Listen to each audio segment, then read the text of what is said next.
Emangnya mau jadi apa kalau nggak sekolah? Terus gimana sosialisasinya? Emangnya orang tua bisa? Atau anakmu berkebutuhan khusus ya? Banyak banget deh pokoknya mitos yang beredar terkait homeschooling. Iya nggak sepenuhnya benar yang akan kita bahas di dalam video kali ini. Yang pertama, yang paling sering adalah tentang sosialisasi. Kalau nggak sekolah, kalau di rumah aja, terus gimana temannya? Iya, ini pertanyaan yang Klasik, klasik, hampir membosankan, selalu gitu ya. ditanyakan. Dan ini ujian pertama untuk orang tua yang mau homeschooling, ya kan? Bisa menjawab pertanyaan Bisa ini. menjawab pertanyaan tentang sosialisasi. Nanti kalau nggak sekolah, terus nggak punya teman, gitu kan? Kalau nggak sekolah, nanti jadi ansos. Ya, semacam itulah. Tapi ya wajar sih. Ya, karena nggak kebayang ya. Soalnya nggak kebayang. Nggak kebayang bahwa homeschooling itu seperti apa, dan mungkin di dalam bayangan banyak orang gitu. Oh, berarti cuma di rumah doang ya, cuma sama orang tuanya ya. Ya, itu kan asumsi ya, pikiran yang kemungkinan melahirkan pertanyaan dan mitos itu. Apalagi mungkin ketemu 1-2 orang anak homeschooling yang memang kebetulan punya masalah keterampilan sosial. Anaknya mungkin dianggap tidak rame, ya, nggak gaul dan sebagainya.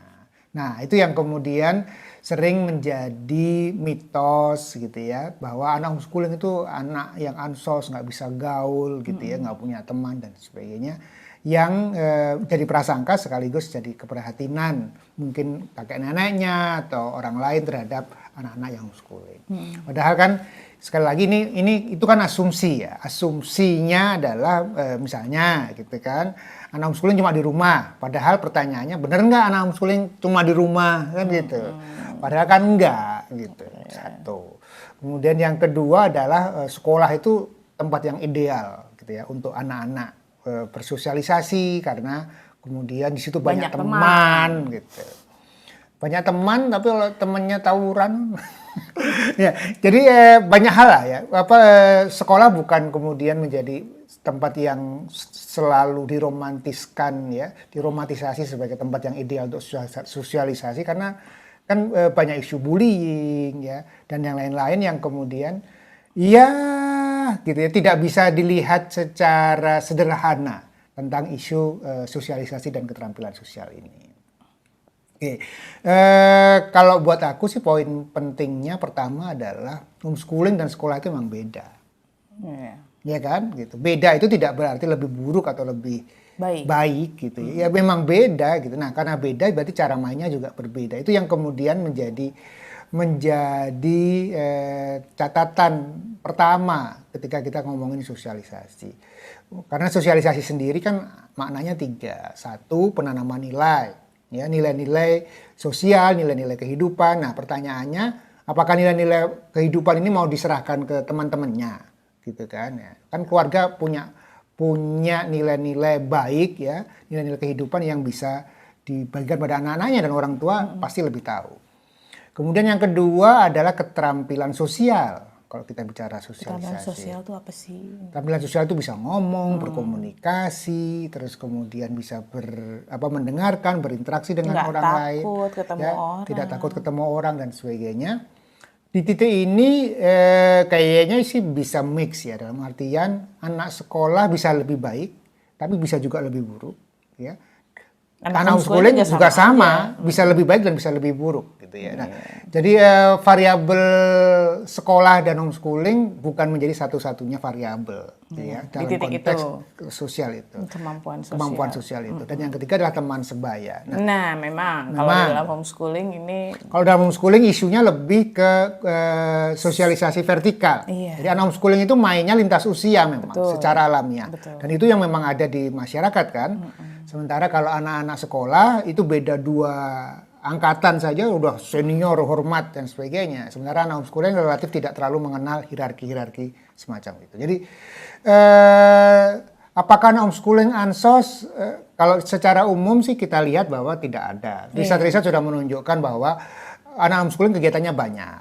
Ya, dan kemudian mereka bisa bergaul normal seperti teman-temannya yang lain. Tapi memang ada preferensi, ada kecenderungan, dan yang berbeda-beda. Iya, kami punya anak 3. Anak pertama itu social butterfly. Emang bener-bener senang main, suka bersosialisasi. Ibaratnya di usia remaja tuh lingkar pertemanan aja kita hitung minimal aja 10 lingkar pertemanan gitu. Yang kemudian masing-masing tuh lumayan besar. Sementara anak kedua itu cukup. Maksudnya dia suka tapi tidak terlalu besar, tapi cukup punya banyak lingkar-lingkar pertemanan. Sementara anak kami yang ketiga tidak terlalu suka untuk bersosialisasi karena juga ternyata semakin besar kami lihat memang dia juga pada akhirnya memilih aktivitasnya pun memang sesuai dengan karakternya yang tidak terlalu harus ketemu orang. Bukan berarti dia tidak mampu berkomunikasi, kemampuan sosialnya juga lumayan baik ya. Dia tidak takut, dia berani, dia bisa mengungkapkan perasaannya, dia bisa berkomunikasi baik dan dia punya teman-teman sepantarnya yang kemudian menjadi sahabatnya bertahun-tahun, tapi dia juga dia nggak butuh banyak gitu. Jadi ya tentang sosialisasi ini kita bisa bahas dalam satu video sendiri bahkan. Iya. Tapi ya sebenarnya nggak jadi isu sih sekolah dan homeschooling itu. Iya.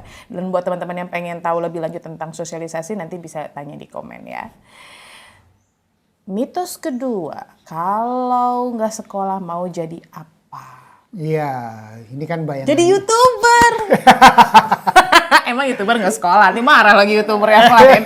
Nggak, maksudnya sekarang kan makin banyak sebenarnya pekerjaan-pekerjaan yang skill based gitu ya. Kayak misalnya saya mau jadi penyanyi, saya mau nyanyi, kan nggak ditanya sekolahnya apa, disuruh nyanyi aja langsung kan. Jadi memang asumsinya adalah kalau nggak sekolah terus nggak belajar gitu kan, terus kemudian terus mau jadi apa dan sebagainya.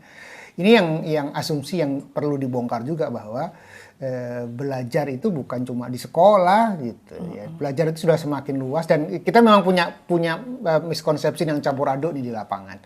Bahwa kemudian ya yang disebut belajar itu di sekolah itu pasti belajar. Padahal dua-duanya belum tentu tuh.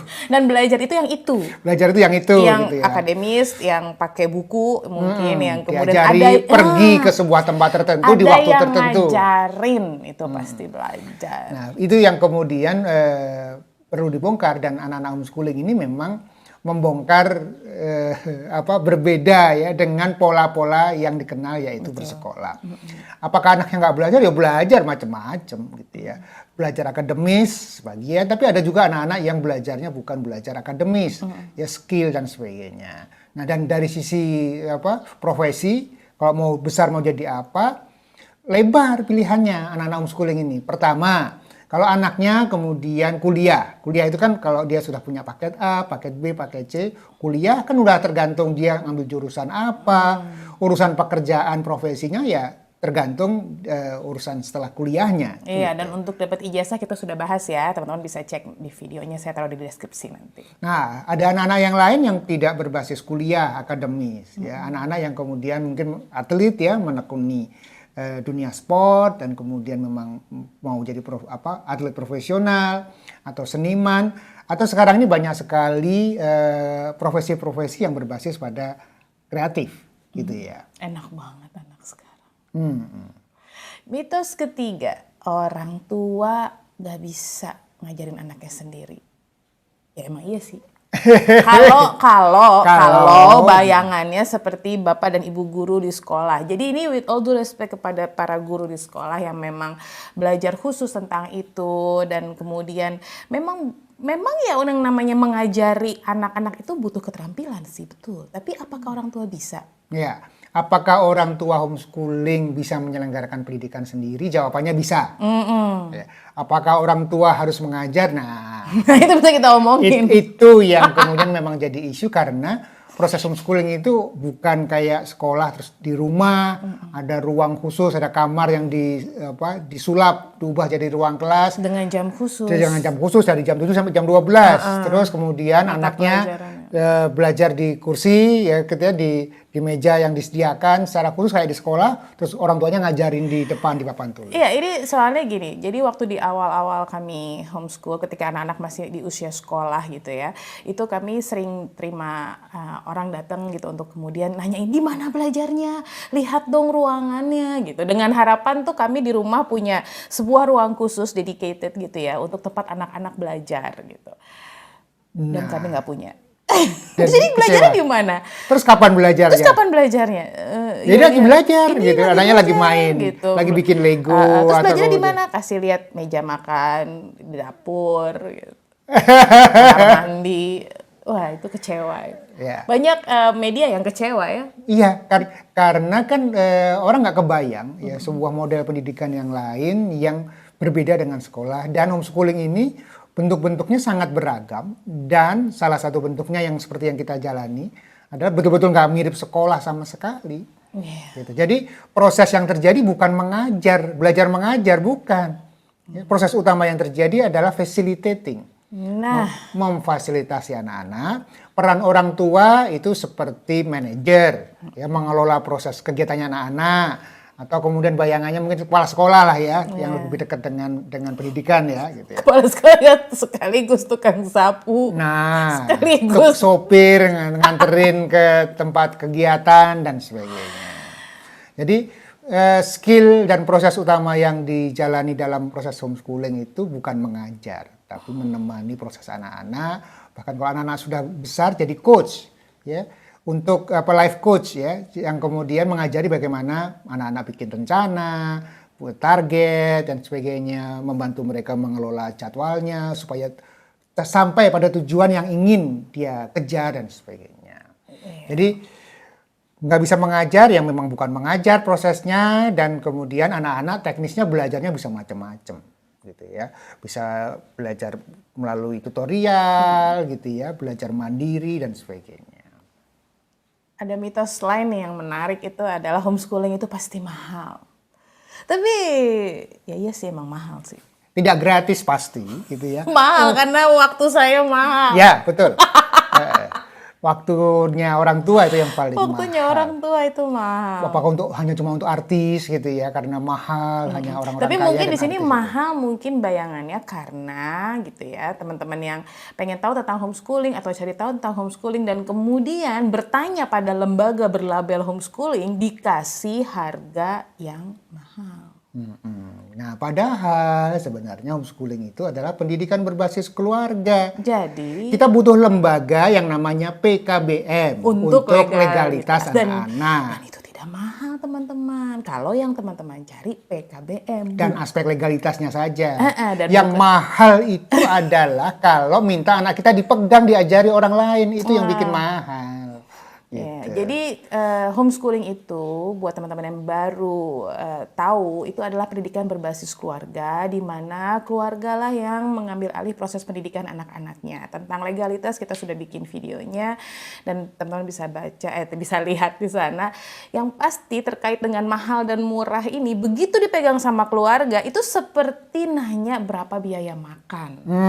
Karena kalau lagi lapang ya kita mau makan di restoran maka hayu, tapi kalau lagi sempit kita masak sendiri dengan bahan yang kita kurasi sendiri maka bisa sangat murah. Ya, kualitasnya tidak tergantung pada biaya yang dikeluarkan. Betul. Ya, jadi ada orang tua yang canggih gitu ya, jago memasak, kemudian bisa mengolah dengan budget Bahan yang ada, bahan yang sederhana. sederhana jadi makanan yang enak. Nah, itu kan berarti Nggak mahal. nggak mahal kan gitu. Nah, kalau semuanya beli di luar, pergi keluar, diserahkan pada orang lain dan sebagainya, sementara orang tua maunya leha-leha, nggak mau kerja, ya jadi mahal biaya hidup, biaya makan. Nah, ini juga serupa dengan homeschooling.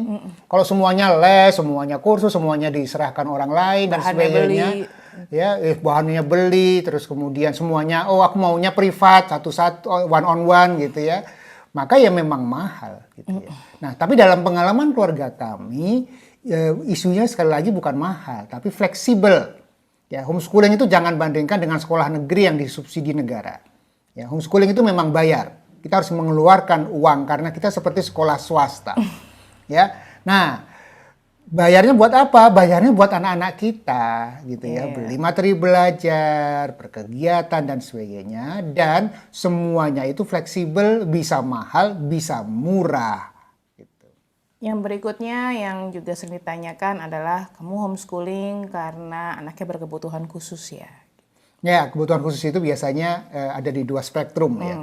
Satu yang lebih cepat dibandingkan kurva normal dibandingkan teman-temannya, sehingga sering disebut dengan gifted gitu ya, anaknya jadi bosen, rebel di kelas dan sebagainya, atau anak-anak yang lebih lambat dibandingkan teman-temannya gitu ya, slow learner dan sebagainya, atau anak-anak yang membutuhkan perhatian khusus ya, autisme, AD dan sebagainya gitu, yang tidak bisa dalam bentuk sekolah konvensional. Iya. Nah, apakah anak homeschooling hanya karena itu? Iya, bisa iya, bisa tidak. Bisa nggak? Itu salah satunya, tetapi bukan cuma itu anak-anak homeschooling, gitu ya. Iya. Karena anak kita kan normal, tidak ada masalah. Iya, anak kita ada di kurva tengah. Ya. Biasa-biasa aja, nggak yang luar biasa ataupun tidak luar biasa, mereka biasa-biasa saja. Dan justru dalam proses kami menjalankan homeschooling, kami berjumpa dengan keluarga-keluarga yang menjadi sekolah karena anaknya berkebutuhan khusus, karena orang tuanya merasa nggak sanggup kalau dipegang sendirian, sehingga harus disekolahkan. Dan dia selalu bilang, kalau anakku normal, maksudnya tidak berkebutuhan khusus, mungkin aku malah homeschooling gitu. Ada juga keluarga yang satu sekolah, anaknya yang satu tidak sekolah atau homeschooling. Justru yang tidak sekolah itu yang normal, yang sekolah yang berkebutuhan khusus. Tapi banyak juga teman-teman kami yang kemudian memilih homeschooling memang karena anaknya berkebutuhan khusus. Jadi ini nggak ada hubungannya sama kebutuhan khusus gitu. Jadi homeschooling bisa dijalankan untuk beragam latar belakang anak maupun latar belakang orang tua. Karena kita juga menemui kan orang tua yang menjalani homeschooling karena alasan keluarga, ya orang tuanya pindah-pindah kerja dan sebagainya, sehingga butuh kepraktisan untuk proses belajar anak-anaknya supaya terus continue. Karena kalau baru sebentar terus kemudian dicabut, ya pindah lagi ke kota yang lain, anaknya butuh adaptasi, orang tuanya butuh adaptasi, proses kualitas sekolahnya berbeda lagi, itu jadi kerumitan tersendiri, sehingga ada keluarga-keluarga yang ingin menyederhanakan proses itu supaya lebih mulus dengan cara menjalani homeschooling untuk anak-anaknya. Iya, memang ada banyak alasan ya buat keluarga untuk kemudian memilih homeschooling. Termasuk kita misalnya, kita kan pertimbangannya adalah kualitas pendidikan, ya kan? Kita concern dengan kualitas pendidikan, dengan keunikan anak, ya proses-proses kegiatan anak, ya. Jadi tidak ada hubungannya dengan kondisi anak, juga bukan karena kondisi eksternal, ya. Karena kita memang punya idealisme tentang bagaimana sih pendidikan yang baik itu dijalankan. Ya, buat teman-teman yang mungkin masih punya pertanyaan terkait dengan mitos-mitos ini atau mendengar mitos homeschooling yang homeschooling karena ini atau bagaimana, silahkan taruh di kolom komentar, nanti kita balas.